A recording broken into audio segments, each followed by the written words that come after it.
Pinapayuhan naman ng Embahada ng Pilipinas sa South Korea ang ating mga kababayan na maging kalmado. Ito ay sa gitna ng political tension matapos magdeklara ng emergency martial law si South Korean President Yoon Suk-yeol. Paalala ng Philippine Embassy sa mga Pilipino doon na sumunod sa mga biso na ipapalabas ng mga otoridad.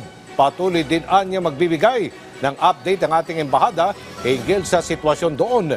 Sa isang panayam naman sa Radyo Pilipinas, tiniyak ni Philippine Ambassador to South Korea Maria Teresa Dizon de Vega na ligtas sa mga Pilipino doon. Huwag po kayong masyadong mag-alala dahil okay naman po yung mga kababayan po natin dito. Wala naman pong kaguluhan sa mga kalye po, dire-diretso po ang daloy ng trapiko, ang daloy din po at paggalaw din po ng mga tao.